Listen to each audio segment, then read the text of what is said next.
Let's talk about fear. I mean, it's something we all deal with, right? It's just part of being human. But what if there was a way to face it? A powerful antidote that could help us live victoriously, even when we're afraid. Well, drawing from the incredible teachings of pastors Charles Stanley and Francis Chan, we're going to explore exactly that: the foundational Christian response to fear and how it can totally shift our perspective. Let's dive in. Dr. Charles Stanley just hits the nail on the head with this. It really feels true, doesn't it? It seems like every time you turn on the news, there's a brand new reason to be worried. Our jobs, our health, the world. This isn't just some abstract idea. For a lot of us, it feels like it's literally the air we breathe. So, here's our game plan for this explainer. We're going to start with the problem, this world gripped by fear. Then we'll get into the solution, the foundation of faith. After that, we'll talk about how to win that inner battle, why faith has to lead to action, and finally, we'll look at the ultimate reward for living this way. Okay, so first up, let's get a real handle on fear itself. What are we actually talking about when we say fear? And what is it really doing to us? Dr. Stanley describes fear as this kind of internal alarm system. You know that feeling, right? That sense of dread, that knot in your stomach warning you that something's wrong. It's that feeling we get when we're facing a threat, whether that threat is actually real or something we're just imagining. So where does this fear even come from? Well, Dr. Stanley says it doesn't just pop up out of nowhere. A lot of times, it's a learned attitude, something we picked up when we were young. Other times, let's be honest, it's just our own imaginations running wild. But he also points to two really big ones: not knowing what God has promised, and that nagging, persistent doubt that just eats away at our confidence. And the price we pay for living in fear is incredibly high. It just splits our focus, makes it impossible to think straight, and can absolutely paralyze you when you need to make a choice. It messes with our spiritual growth, and we even know it can have a really negative impact on our physical health. It really does affect the whole shebang. Okay, so if fear is that bad, if it's that damaging, what's the answer? What's the biblical antidote? How in the world do we start to fight back? Well, that question really gets us to the heart of what we're talking about today. And here's the solution. Both Francis Chan and Charles Stanley point to the very same powerful answer: faith. And we're not talking about some vague, wishy-washy belief. We're talking about a deep, foundational, rock-solid trust in God. This verse from Hebrews is absolutely central to Francis Chan's message, and it makes a pretty radical claim, doesn't it?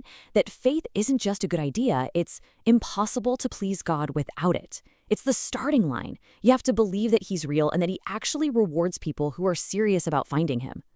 Okay, so believing is one thing, but what do you do in the moment? When fear is knocking at your door at 2 in the morning?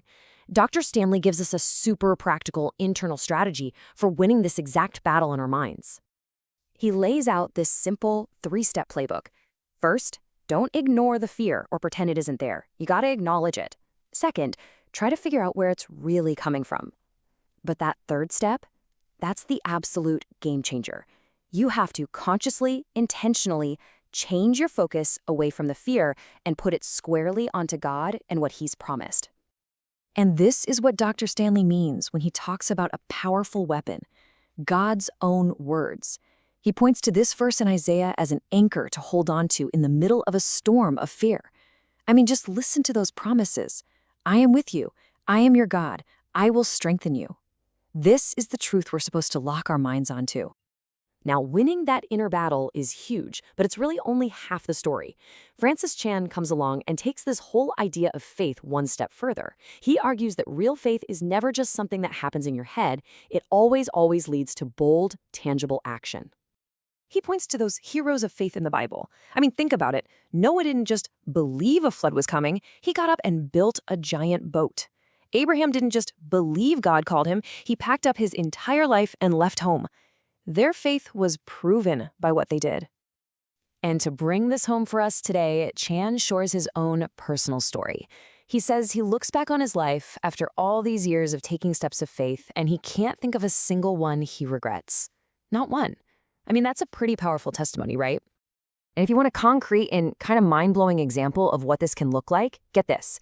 At one point, he and his wife decided purely by faith to give away $1 million in a single year. Now, obviously, that's not a rule for everybody, but wow, what a picture of what a life of active, sacrificial faith can look like. So, you might be asking, why would anyone do this? Why fight this battle and take these huge, scary steps of faith? Well, both pastors are crystal clear that the reward is absolutely worth it. And we get these two beautiful pictures of what that reward is. Dr. Stanley really emphasizes the reward of God's immediate presence, his strength, his help, right here and right now. And Francis Chan focuses more on the reward of God's abundant provision, a life with zero regrets and so many blessings you can't help but share them. And Chan backs this idea up with the words of Jesus himself. He promised that anything we give up for him will be returned 100 times over. Not just in the next life, but in this one too. I mean, that is an unbelievable return on an investment of faith. So, when you boil it all down, here's the main takeaway. The goal isn't to become some kind of superhero who never feels fear. That's not realistic. The real goal is to get good at what Dr. Stanley calls the faith battle. It's that moment-by-moment choice to trust God's promises more than you trust your own feelings or your circumstances. So that brings the question right back to us, to you. After exploring all of this, what's that one area in your life where you know fear is holding you back? And what's just one step of faith, it can be big or small, that you feel called to take today?